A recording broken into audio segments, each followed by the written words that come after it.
وقعنا في وسمين ولقيت ياسمين সোহাগ smoke biscuit shop. كوميدي وحزين هيثم وخطيبته ادهم وحبيبته وايمان بتشير واحسن وقريبته شغل وحركات so আসসালামু আলাইকুম viewers, আশা করি সবাই অনেক ভালো আছেন। আজ আমরা যাচ্ছি সোহাগ স্মোক বিস্কিট শপ। তো চলুন আমরা যাই এবং আপনাদেরকে দেখানোর চেষ্টা করি যে এই স্মোক বিস্কিট শপটা কোথায়। তো ভিডিওটা শেষ পর্যন্ত দেখবেন, আশা করি ভালো লাগবে। আমরা রওনা হয়েছি মুন্সিবাড়ি নুড়িপাথর গলি থেকে। তো চলুন মুন্সিবাড়ি নুড়িপাথর গলি থেকে যাওয়া যাক। যেতেই পথে বড় ভাইদের সাথে দেখা। সবাই বলল কোথায় যাচ্ছ, একটু ফান করে বললাম যে সাংবাদিকতার একটা কাজ করে আসছি। এটা এক ধরনের একটা সাংবাদিকতা। তো চলুন আমরা সামনের দিকে আস্তে আস্তে যাই। ও আমি তো বলতেই ভুলে গিয়েছিলাম যে এই জায়গাটা আসলে কোথায়। তার আগে আমার মিলন মামাকে একটা সালাম জানিয়ে যাই। সালাম দিতেই মামা ফিরে তাকালেন আমাদের দিকে। তো আমরা দেরি না করেই সরাসরি চলে যাচ্ছি, কারণ হচ্ছে আমাদের সময় খুবই কম। সময় কম থাকার কারণ হচ্ছে আমরা একটু দেরি করে বের হয়েছিলাম। সানটা পড়ে গেলেই আমরা আর ভিডিওটা করতে পারবো না। তো আমার বন্ধু হেঁটে হেঁটে যাচ্ছে, হঠাৎ করে মনে হলো বন্ধুকে একটু স্লো মোশনে একটা ভিডিও নিই। বন্ধুকে স্লো মোশনে ভিডিও নিতেই দেখলাম খুবই চমৎকার লাগছে। ওকে দেখে আমার মনে শখ জাগলো, আমিও একটু স্লো মোশনে হাঁটি। আমি স্লো মোশনে হাঁটলাম। ভিডিওটা দেখার পর আমার কাছে মনে হলো কী ব্যাপার, আমি তো নায়ক সাকিব খানের মতো হাঁটছি। আমার হাতের ডান পাশে যে জায়গাটা, এখানেই নুড়ি পাথর বিক্রি করা হয়, যার ফলে এই গলিটার নাম দেওয়া হয়েছে মুন্সিবাড়ি নুড়ি পাথর গলি। কথা বলতে বলতে আমরা চলে এলাম ঠিক মেইন রোডে। মেইন রোডে এসেই আমরা দাঁড়িয়ে পড়লাম। এটা হচ্ছে ঢাকা মহাসড়ক। আমাদের রাস্তাটা ওভারটেক করে ওপারে যেতে হবে। আমরা রাস্তাটা পার হওয়ার জন্য গেলাম। মিডলের রাস্তা দিয়ে অনেক গাড়ি আসছে, সেজন্য আমরা একটু ওয়েট করতেছিলাম। আমার দোস্ত ভাবতেছিল গাড়িগুলো কমে না কেন তাড়াতাড়ি, আমরা কখন পার হবো। দোস্তর একদম অস্থির বেজে গেছিলো, যেন ও আগেই পার হয়ে গেল। আমি ওর পিছন পিছন পার হলাম। ওকে বললাম চল অটো দিয়ে বা একটা সিএনজি দিয়ে চল। ও বললো যে না, চল আমরা হেঁটে হেঁটে যাই, আর তুই ভিডিওটা নিতে নিতেছে, তাহলে মানুষের অনেক সুবিধা হবে এটা চিনতে। কারণ অনেকেই চৌরাস্তা জয়দেবপুর যারা যায় বোটবাজারের ওই দিক থেকে এসে, ওরা এই ভিডিও ক্লিপসটা দেখলে, এই এরিয়াগুলো দেখলে ওরা বুঝতে পারবে কোথা থেকে কোথায় যেতে হবে। আমি বললাম ঠিক আছে। এটা হচ্ছে ময়মনসিংহ মহাসড়ক। লাল বিল্ডিংটা যেটা দেখতে পাচ্ছেন আপনারা ক্যামেরাতে, ওই পাশে, ওটা হচ্ছে বেলবন্ড। এটা হচ্ছে বাইপাসের নতুন উড়াল সেতু। তো আমার বন্ধু একটু আগে আগে হাঁটছে, হেঁটে হেঁটে যাচ্ছে, এবং আমার বন্ধু আমাকে বললো চল রাস্তাটা পার হই। আর হাঁটতে পারছি না, এখন রিক্সা নিতেই হবে। আমি বললাম এতটুকু হেঁটেই যদি তোর রিক্সা নেওয়া লাগে তাহলে আগে থেকেই রিক্সাটা নিলেই তো ভালো হতো। যাই হোক, আমার বন্ধু এটা সবসময় বরাবরই একটু বেশিই বুঝে। তো আমরা এখন যে রোডটা দিয়ে যাচ্ছি এটা কিন্তু ময়মনসিংহ মহাসড়ক। সামনে আমার হাতের বাম পাশে এটা বাসসড়ক বড় মাদ্রাসা। তো আমরা বড় মাদ্রাসার সামনে দিয়ে যাচ্ছি। বড় মাদ্রাসার সামনে দিয়েই ময়মনসিংহ মহাসড়কটা হয়েছে।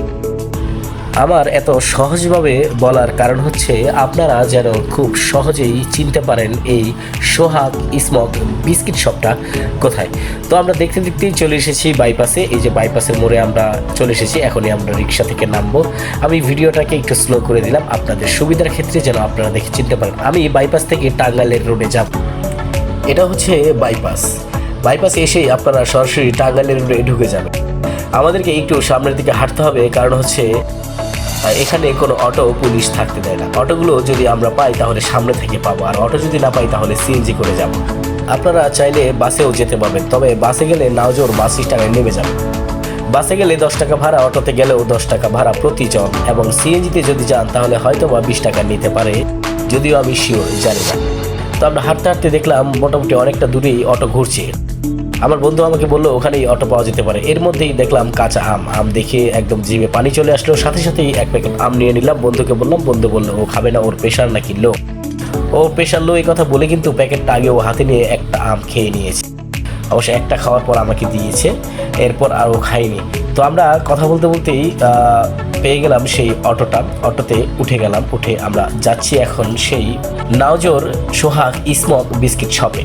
তো এটা হচ্ছে বাইপাস চন্দ্রা রোড, যেটাকে মানুষ টাঙ্গাইলের রোড বলে আর কি। টাঙ্গাইলের রোডে আপনারা সোজা যেতে থাকবেন, তবে নামটা অবশ্যই মনে রাখবেন। আমি বারবার বলছি এটা কিন্তু নাওজোর বাস স্ট্যান্ড। নাওজোর বাস স্ট্যান্ডে নেমেই আপনারা দেখবেন অনেক অটো দক্ষিণ দিকে যাচ্ছে একটা রাস্তায়। সেই রাস্তার ওখানে গিয়ে অটোতে উঠে বলবেন আমি সোহাগ স্মোক বিস্কিট শপে যাব।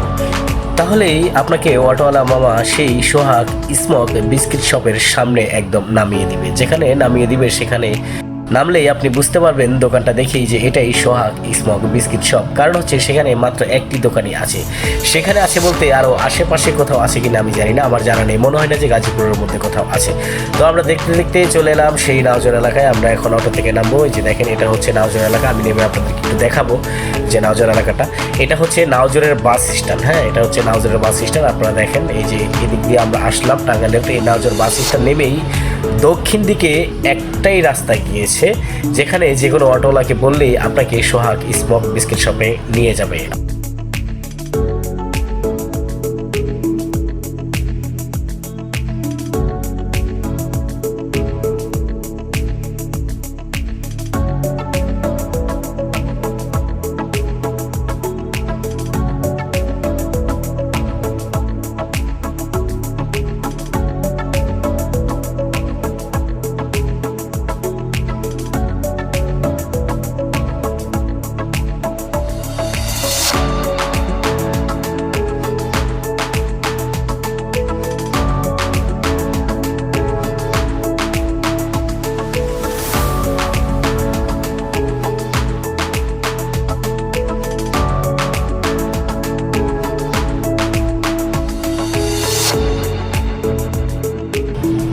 এই রাস্তাটার দুই পাশ দিয়ে কিন্তু অনেক আরও রাস্তা গিয়েছে। আপনারা কিন্তু কোনো রাস্তাতেই ঢুকবেন না, সরাসরি এক রাস্তা ধরে চলে যাবেন এই রাস্তাটার একদম মাথায় গেলেই আপনারা দেখতে পারবেন সোহাগ স্মোক বিস্কিট শপ।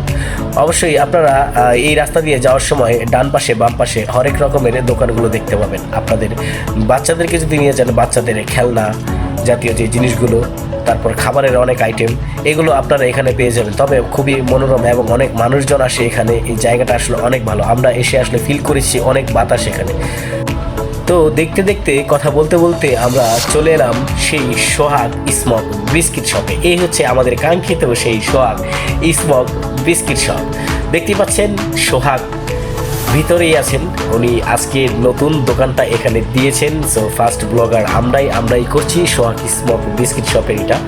তো দেখে মোটামুটি ভালোই লেগেছিল দোকানটা আমাদের কাছে। আসলে অনেক সুন্দর করে করেছে, আসলে ওর মনের মতো করে ও করেছে। আসলে অন্য দিক দিয়ে ভাবিনি, আসলে অনেক সুন্দর হয়েছে।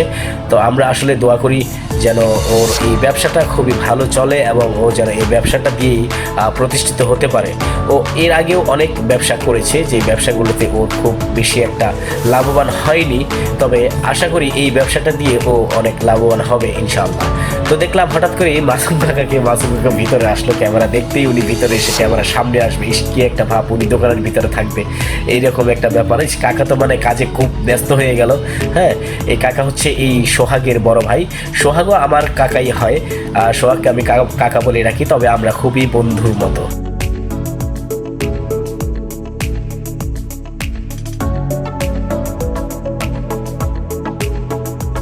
নতুন দোকান হিসাবে মোটামুটি ভালো কাস্টমার পাচ্ছিল সোহাগ কাস্টমারদেরকে নিয়ে ব্যস্ত ছিল এবং সোহাগের বানানোর সিস্টেমটা কিন্তু আমার কাছে অনেক অসাধারণ লেগেছে।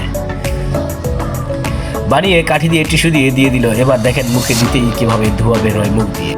আর এই ভাইটি এত মজা করে খাচ্ছিল, মনে হচ্ছিল এটা খেতে মনে হয় অনেক সুস্বাদু। যাই হোক, ওনার ফিলটা অনেক ভালো ছিল।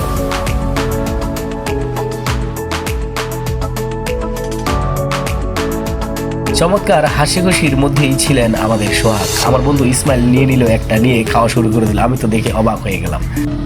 আমার বন্ধু খাবারটা মুখে দিয়েই বলে উঠলো, ভেবেছিলাম এটা অনেক গরম, কিন্তু মুখে দেওয়ার পর দেখি এটা অনেক ঠান্ডা। আমাকেও একটা খাইয়ে দিল, আমিও খেলাম। মোটামুটি ভালোই ছিল, একদম খারাপ ছিল না। আপনারা সবাই এখানে আসবেন, এটা ট্রাই করবেন।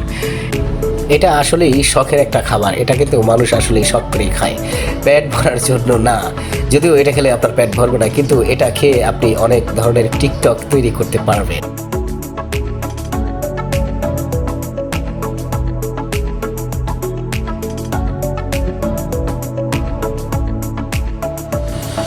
সোহাগ কাস্টমারকে একটা কাপ দিতেই আরেকটা কাপ নিয়ে আমাকে খাইয়ে দিচ্ছে। বললো, তুই এসেছিস, খা, কেমন লাগে দেখ। এবং ও নিজেও খেয়ে একটু ভাব ধরার চেষ্টা করলো, কিন্তু ওর মুখ থেকে দোয়া বের হলো না। এরপর আমি বললাম যে বড় কাকাকে একটু খাইয়ে দে, ও খাইয়ে দিল।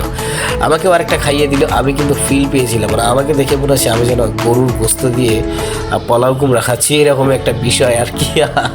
তো একটা চাচা চলে এসেছে আমাদের মাঝে। আমার খাওয়া দেখে চাচাটা বললো যে আমাকে একটা দিন আমি খেয়ে দেখি। চাচা শখটা দেখে আমার খুবই ভালো লেগেছিল, আমার বন্ধুও খেলো। এরপর দেখলাম চাচাও খাচ্ছে খুব মজা করে, এবং চাচার খাওয়াটা অনেক ফুর্তি ছিল। চাচা মনে হচ্ছে অনেক খুশি এই খাবারটা খেতে পেরে, চাচা অনেক খুশি। চাচা আমার দিকে তাকিয়ে এবং সেও দেখালো যে আমি একটু দেখাই ক্যামেরাতে কেমন লাগে।